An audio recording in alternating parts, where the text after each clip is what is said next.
Everyone says I love Sam to the point of madness, but only I know, the one I truly loved was his older brother, Eric. But Eric is dead, and I must guard his family in his place. Chapter 01. For 3 years of marriage, Sam and I have lived in mutual respect as cold as ice. I know he has another home out there, but I don't care. Yet he's allowed that woman to dance right into my face. Clearly, she's a bit too fearless for her own good. Mrs. Miriam.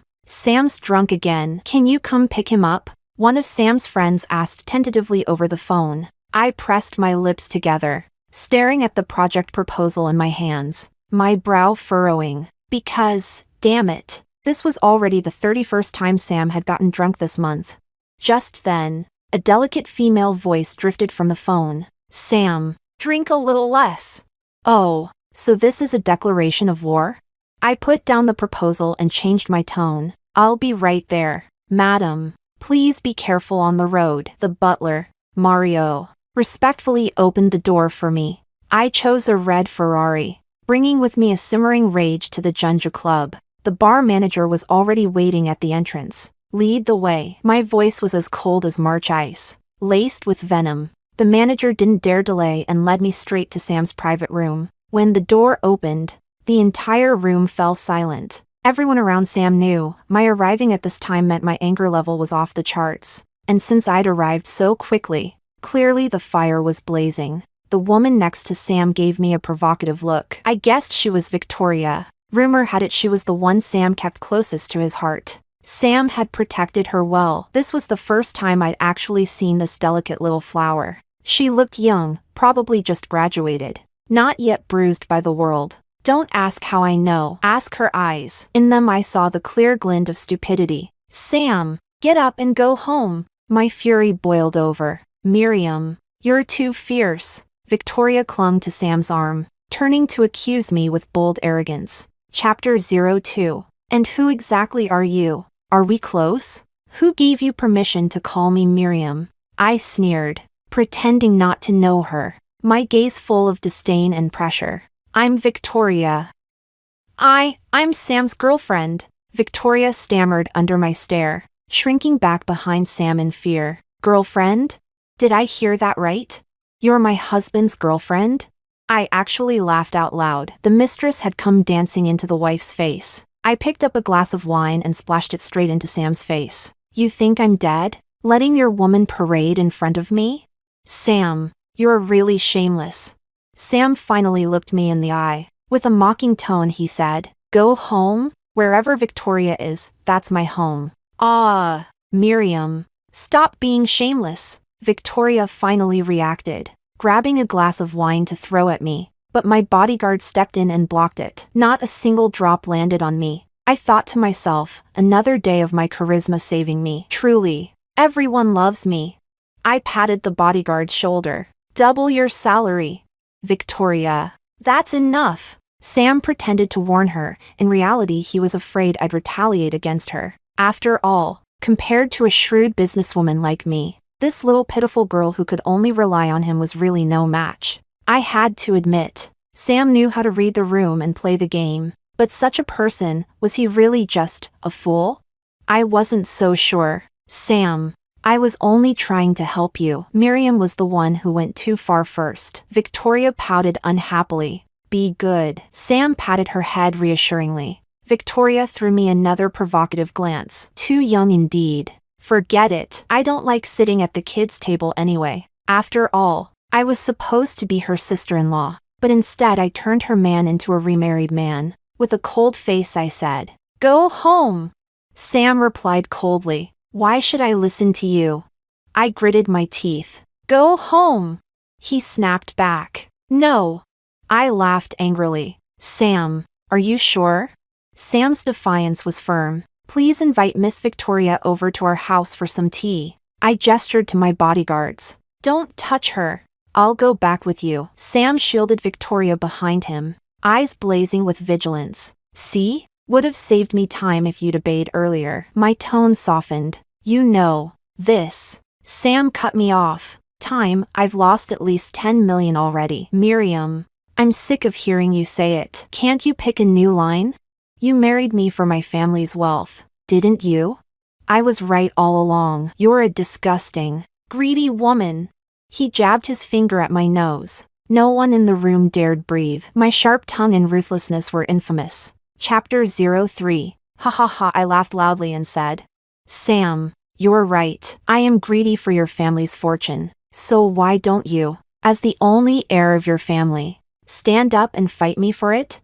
I'm warning you, if you don't act soon, your family will fall right into my hands. I confessed so decisively, but anyone who thought carefully could see the cracks in my words. My family also had power and influence, and I was also the sole legal heir, even though for years my father's adopted son, Duncan, had been managing things. Sam's face turned an ugly shade. Since you're tired of hearing it, I'll pick a new line next time. I held my head high, turned, and walked back to the car without looking back. I sat inside and watched Sam put Victoria into her car. Victoria grabbed Sam's tie, and the two shared a deep kiss. When they separated, Sam was panting outside the car, gazing at Victoria with tenderness. I clicked my tongue. They really don't care that I'm right here in the car with the driver, do they?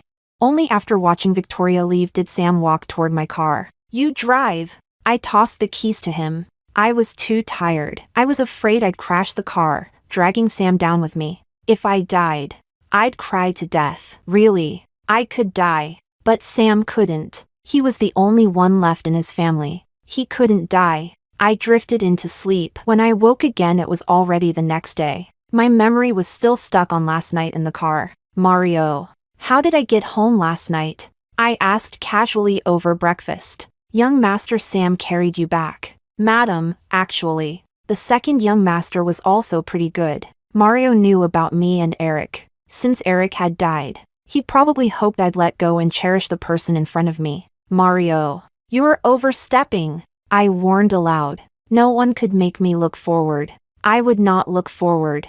I would rot with Eric's memory. Sorry. Madam. Mario sighed silently. I was too stubborn, but I, Miriam, had the capital to be stubborn. Chapter 04. Sam was truly infuriating. Every day he courted trouble. Every day he played with fire. And now he'd done it again. Say that again? Where is Sam? I was raging, that fire in my heart ready to burn me up. A mush and racetrack. The informant's voice unconsciously shrank, proof of how terrifying my anger had become. Am I crazy or is Sam crazy? Fine. Great. Sam, you've got guts. My heart jumped into my throat. I sped all the way to Mushin. I thought I'd never set foot there again in my life. Sam really was something, dancing on my bottom line again and again. Well, maybe it was time to lower it even further. The racetrack was crowded. Cars lined up at the starting line. I looked at Sam in his gaudy red car, and it was like seeing again the night Eric died in a crash. I felt as though I'd been thrown into an ice cellar. I went crazy, climbing over the racetrack fence. Thank God I'd worn pants today. Bang! The starting gun fired, and all the cars shot forward like arrows, leaving only after images. Boom! In that instant, fireworks burst in my mind. I stepped right in front of Sam's track. Because of this sudden event, the racetrack exploded into excitement. Sam and I locked eyes from a distance. I opened my arms, the message obvious: stop. Sam's lips curved in a faint, unreadable smile. He stepped harder on the accelerator. I just stared at him, my gaze as firm as an oath. I saw Sam's eyes change from unstoppable force to growing panic. He was the first to lose his nerve. I knew he couldn't stop, which meant I would die.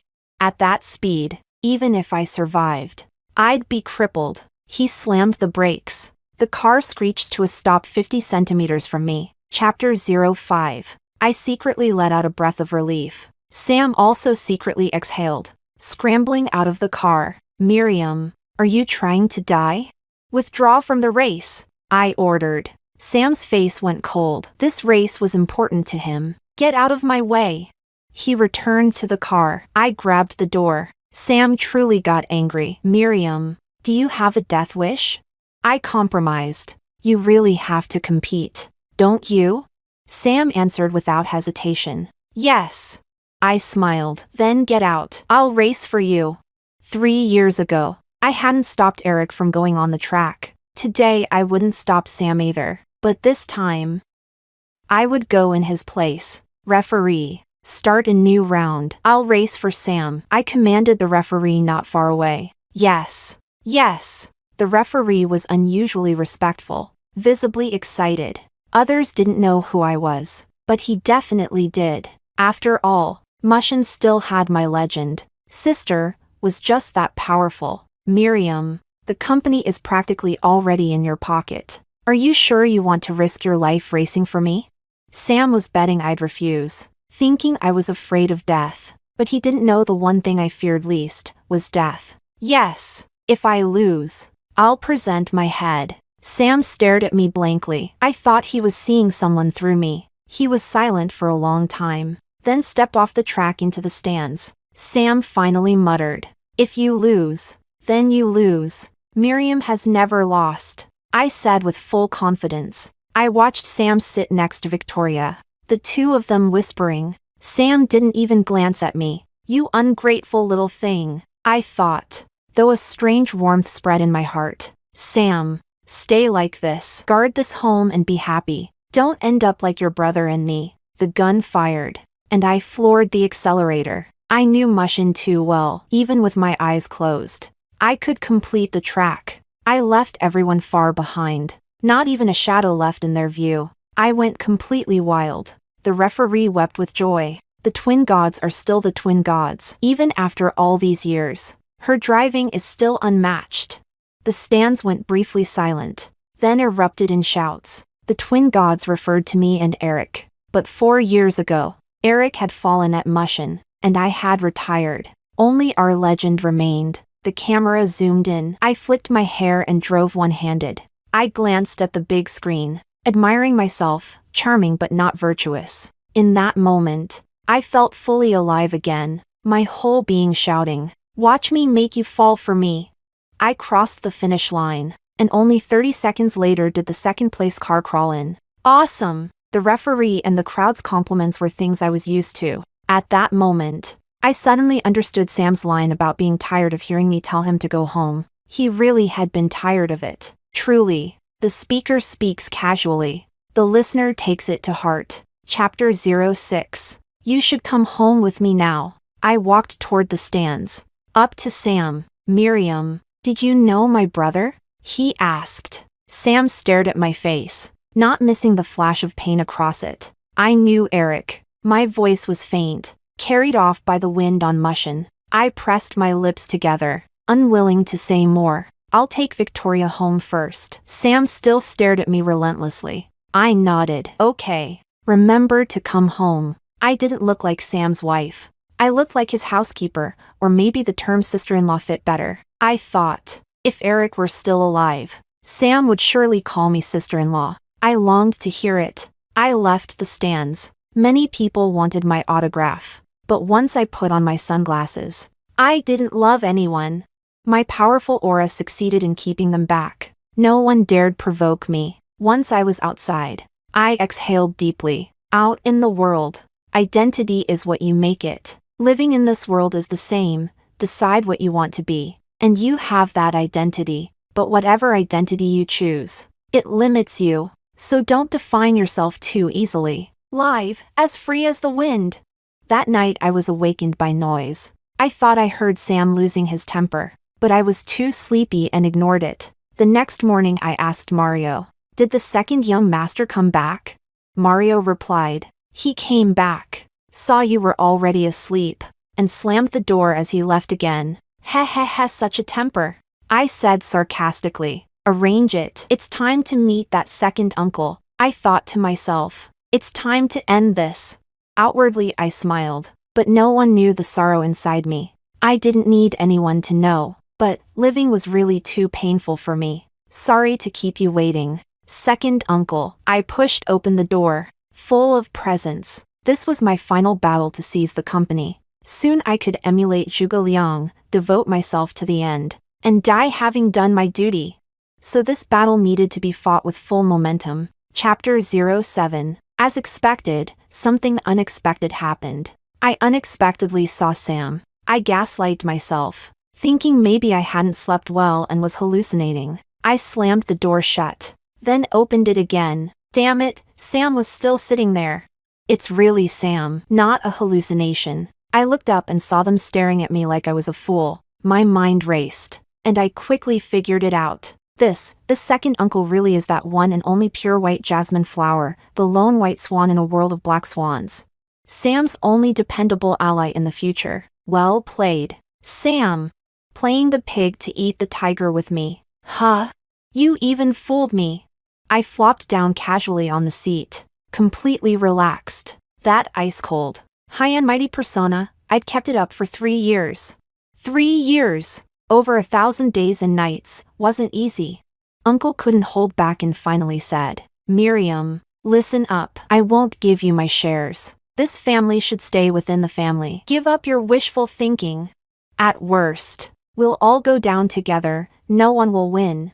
Uncle glared, face red with rage. I poured him a drink and handed it over. Uncle, if everyone in this family were like you, we'd never be in this mess. Don't get too cocky, he snapped, clearly adorable in his own way. I'll be hosting a family meeting tomorrow night, I said sweetly to Sam. Let's decide once and for all what surname this family should carry. Miriam! Sam's eyes could have killed me 1,000 times over. I smiled and turned away. See you tomorrow. What can I say? I'm stubborn to the end. Chapter 08. I brought Lavender to visit Eric's grave. Only here could I show my truest self. As soon as I saw Eric's name, I began ranting about how much of a headache Sam is. I cursed him for being so useless, like mud that can't stick to a wall. The whole power struggle was left to me, someone who was supposed to be his sister-in-law. But what I didn't expect was, Sam wasn't just some hidden bronze player. He was a king in disguise. I thought I was the mantis hunting the cicada,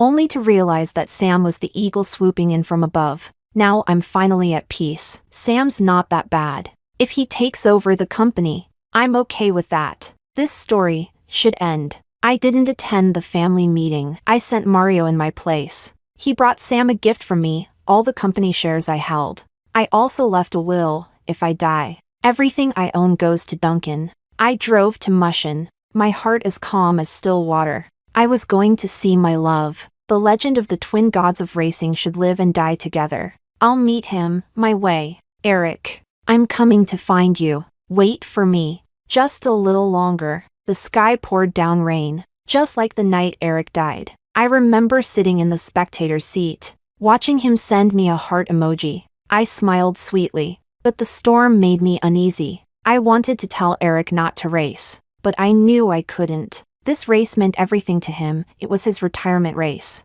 After that night, he would no longer be Eric the racer, only President Eric. If he walked away now, he'd live with regret. I didn't want that. I watched his car flying through the rain, on edge the entire time. And then, the accident really happened. At the third curve, where he should have slowed down, he somehow accelerated, crashing straight into the guardrail. Screams erupted all around. I jumped from the stands and ran like mad. I had never felt 300 meters stretch so far, even using all my strength. I couldn't reach him instantly. As I neared the wreck, I couldn't move, because I saw the blood, drop by drop, from the wreckage. My Eric was leaving me. I was terrified to the core. I begged the heavens to have mercy, to spare us. We were about to get married. Chapter 09. But things didn't go as I wished. My voice trembled. Eric?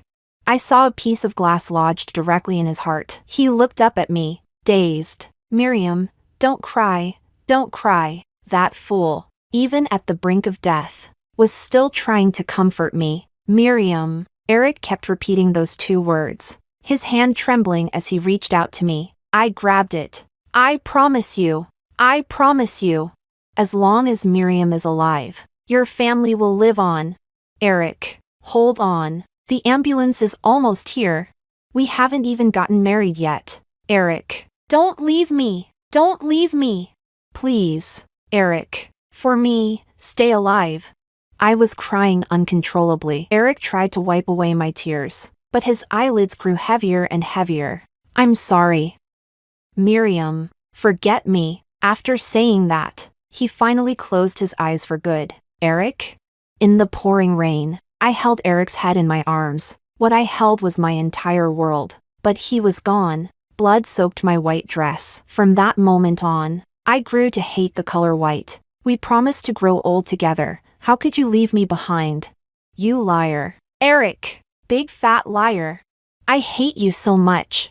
I was on the edge of breaking down completely. In the end, I collapsed beside the car. When I woke up, a month had already passed. Eric had long been buried. I missed the chance to see him one last time. What a cruel regret. It took me 2 weeks to accept that Eric was gone. That's when I started paying close attention to his family. It was during that time that I learned about Sam, his infamous younger brother, known as a spoiled second-generation heir. Soon after, their company fell into financial crisis. After much deliberation, I decided to marry Sam. It was the quickest and most effective way to take over the company. I had promised Eric that I'd protect the family business, and I'm someone who keeps her promises. I knew Sam had no reason to refuse. His company had already hit a dead end, and I was the only path left. Chapter 10. I married Sam. The appearance of lavender at the wedding made my nose sting. It was my favorite flower. Anne. Eric's favorite too. The wedding ring Sam gave me was lavishly extravagant. I heard it was a custom design. And just like that, in a daze, I married Sam. After the wedding, we slept in separate rooms. I poured all my energy into reclaiming company shares. Sam began to resent me. We clashed head-on. He started flaunting other women in public, all by himself. He turned me into a laughingstock in upper-class circles, but I always just smiled and brushed it off. I continued to pressure him tirelessly to come home. His friends began spreading rumors that I was begging him for love. Then they started saying I was madly obsessed with Sam. And the rumors just got worse and worse. But only I knew. The one I loved was his brother, Eric. But Eric was gone, and I had to guard the family for him. To Sam, I was more like an overbearing sister-in-law than a wife. Even though I was his wife, I always carried myself as his elder. Chapter 11. I reached the third turn and, just like Eric once did, I accelerated straight toward the guardrail. I was ready to die, but there was a smile of relief on my face. The pain tore through me, unbearable, but my body soon went numb, barely able to move. My lips trembled from the agony. I felt nauseous, like I was about to throw up. It really hurt so much. Miriam! Miriam! In my dazed state, I seemed to hear 2 people calling my name. Miriam, you big liar. How could you be so foolish? Sam was crying. I guessed he had learned the whole truth. He knew I never wanted to take over his family's company, because I gave it back to him. Mario must have told him the story of me and Eric. A beautiful, bittersweet story. But none of that matters now. Take care of the company. Sam, promise me. Sam held my hand through tears and said, I promise you. I looked at him, pleading with my eyes. Sam, can you call me sister-in-law just once? Sam looked at me, deeply hurt. Finally, he slowly said, sister-in-law. I smiled in contentment. Duncan's voice trembled. What's with your will? That home was yours, if you survive. You can take care of it yourself. I won't help you. Big brother, you have to take care of yourself. I forced a smile, my body shivering from the pain. I coughed up a large mouthful of blood, and my breathing became rapid. I didn't answer either of them, because I had already said all I needed to say. Now, all I wanted was to feel what Eric must have felt when he died. I wanted to share in his pain. If we couldn't be together in life, maybe death could unite us. Eric, I'm coming to find you. So this is how much it hurt back then. Huh? A world without you really is bitter. I don't like it, not one bit. I only like you.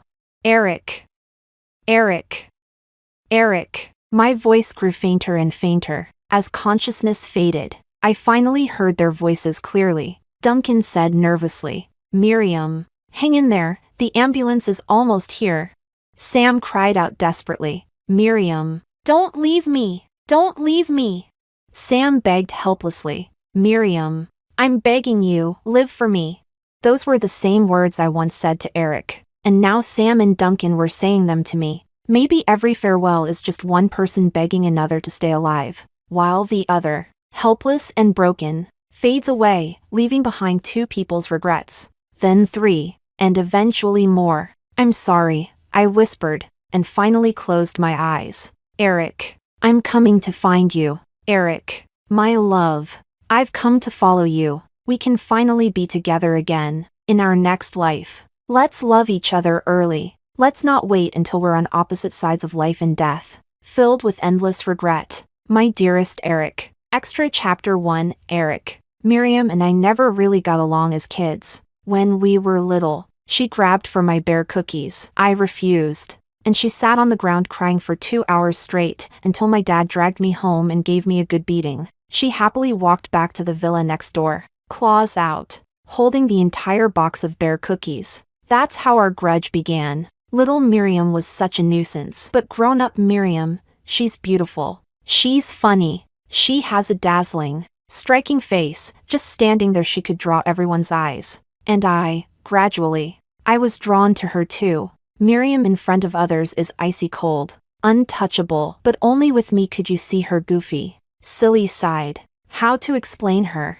When she's upset, she'll scold even a random dog passing by. When she's happy, just a little sunlight makes her shine like nothing else. I always thought she was like a beautiful sunflower, turning toward the sun, and I wanted to protect her. I know she knew, so I decided to stop racing. My family needed me. Her family needed her. Uncle had only Miriam as a daughter. The weight of her family would one day fall on her shoulders. But I didn't want Miriam to live without freedom or happiness, so I'd carry that weight myself. At the 3rd curve, thunder startled me. I mistook the accelerator for the brake, and by the time I realized it, it was too late. In that moment, knowing I was going to die, my first thought was, what will happen to Miriam? What I couldn't bear most was leaving my Miriam behind. Through the rearview mirror, I saw her running madly toward me. I really didn't want to go. I knew if I died, my Miriam would go crazy. So I had to give her a reason to keep living. So I told her, company. She's so smart, she'd understand. And she did. I heard her pleading with me not to leave her, begging me to live for her. I wanted to live too, but Miriam, I'm sorry. I can't grow old with you in this life. Such a terrible regret. I regret it, coming to this race. Maybe beauty lies in the flaw. We once stood together under the rain at Mushin. Let me take this rainwater as my betrothal gift to you. I forced myself to say, forget me. How could I ever want my Miriam to forget me? But I couldn't be selfish. My Miriam must live well. Miriam, in the next life, let's meet again. I'll go first, to scout the path for you in the underworld. Come slowly. I love you. Miriam. Extra 2. Sam. The first time I met Miriam was at my brother's car accident. Even though she had completely fainted, she was still clutching my brother's hand tightly. The paramedics had to use great force to separate them. I guessed she was Miriam, the girl my brother always mentioned. My brother said Miriam was a little son, a silly little thing, clumsy but adorable. But the next time I saw her, her expression and eyes could only be described as cold. When she proposed marriage to me, I was surprised but didn't refuse. I was even a little happy. In truth, I kind of liked her. I paid a high price to have a wedding ring custom designed. At the ceremony, I prepared her favorite lavender. I saw the sorrow in her eyes. I knew she was thinking of my brother. She was grieving. She should have been standing next to my brother Eric. But instead, it was me, Sam. She and I were strangers. After the wedding, she began moving into the company, using thunderous, decisive methods. No one dared provoke us anymore. No one dared take anything from us. To her, I was just air, and yet people can't live without air. But to her, I really didn't matter. I began leaving early and coming home late. I began seeing other women. I turned her into a laughingstock in our social circle. Yet she remained unmoved. She forced me to come home every day. In return, I spent my nights in bars, waiting for her to come find me. But she had no heart. She said the same things, did the same things, yet I, pathetic as I was, still followed her back home. She treated herself as my elder, not my wife. I met Victoria. I liked her a little, Because she was gentle, delicate, and dependent. She was the complete opposite of Miriam. I spoiled her, and soon people were calling her my white moonlight. Miriam unshakably demanded I come home, so people started saying Miriam loved me to madness. I began to doubt Miriam's motives for marrying me, because she was buying up company shares. My heart wanted to believe her, but her actions forced me to stay on guard. I decided to show my true hand. When I appeared with my second uncle, she was surprised. I finally saw the silly, dopey Miriam my brother had spoken of. She was truly cute, like an idiot, but her words stood on the opposite side of mine. I thought for a long time, then finally decided to give her the company. By the time Mario came to me, I already had my answer. Miriam didn't want the company. Then there was only one reason left. She was doing it for my brother. When Mario saw the stock transfer papers, he cried, "Second young master, go save madam, she must be at Mushin." Mario was incoherent. My heart leapt. A terrible thought struck me. Miriam didn't want to live anymore. I sped to Mushin. At the sight, I ran into Duncan. We exchanged a glance and both rushed toward the racetrack. But we were too late. I saw Miriam's blood drip, drop by drop, staining the rain, staining the white clothes I wore. I suddenly hated white. I felt like I was losing her. What a shame, from life to death. She had never looked at me properly. She belonged only to my brother. Even after his death, no one could enter her heart. I suddenly regretted my debauchery. If I had stayed with her, would I have noticed her intentions? Would she not have died? But there are no ifs. Miriam died. I exposed my strength and pushed her to death. It felt like I killed her with my own hands. I destroyed the reason my brother had given her to live, and handed her the perfect excuse to go to her death. And so she copied him, dying beside her lover without looking back. Mushin now buries the legend of two great racers, but it also buried my heart. Miriam was never mine. I buried her next to my brother. I know she would be happy. I started calling her sister-in-law. She wanted to hear it, so I called her that. But Miriam, you are so cruel. You gave your next life entirely to my brother. What about me? I married Victoria. I think it's what Miriam wanted to see. I tell her the story of my brother and Miriam. Every year, we bring lavender to honor them. Miriam, I am happy. Extra 3, Duncan. I'm the child Miriam's father adopted. I grew up alongside Miriam. I once believed Miriam was mine. I worked desperately to become better, so I decided to study abroad. My plan was to come back and propose to her. But then she met her muse, Eric. My plan to return was postponed. That was the first time I lost Miriam. Then Eric died in a car crash, and Miriam stayed unconscious in the hospital for a month. I came back to the country. I didn't disturb her. I knew she wanted to be alone. But then she quickly married Sam. At the wedding, I saw Sam's sincerity. Sam truly married Miriam with his heart. That was the second time I lost Miriam. I thought there was nothing left for me to lose. But I lost Miriam a third time. Miriam died. She loved Eric so much she chose to die the same way he did. I couldn't save her. She died right in front of me, whispering Eric's name with her last breaths. She left the family company to me, even though it should have been hers. Perhaps it's for the best. She was meant to be as free as the wind. Miriam, why didn't you look back? There was someone who loved you just as much as Eric did, but you couldn't see it. You only saw death and release. You could no longer see the love still left in this world. I'm only your brother, and I can only stop at being your brother. But I so badly don't want to be just Miriam's brother. I love you, Miriam. Extra 4, Victoria. The first time I saw Miriam, I felt an enormous pressure. She was too beautiful, too dazzling. Just by standing there, she drew crowds of people to her. Her popularity was so strong that even Sam unconsciously helped her. I was afraid she would take Sam from me, so I provoked her countless times. But even when annoyed, she only took it out on Sam. She had her principles. She had no hostility toward me, even tolerated my petty provocations. At first I thought she didn't see me as a rival. Later I understood, she saw me as Sam's girlfriend. She was the sister-in-law, so she overindulged me. I knew that compared to Miriam, my advantage was my youth. I was sure I could win Sam over. But then Miriam died. She died suddenly. So unexpectedly. Just like Eric 3 years ago, in the same place. The same way. Miriam died for love. I realized that dying for love isn't just an old legend. It was the first time I heard Miriam and Eric's story. They were equally exceptional. Perhaps great wisdom brings great pain. Deep love doesn't last long. Geniuses often fall early. Eric died. So Miriam had to die too.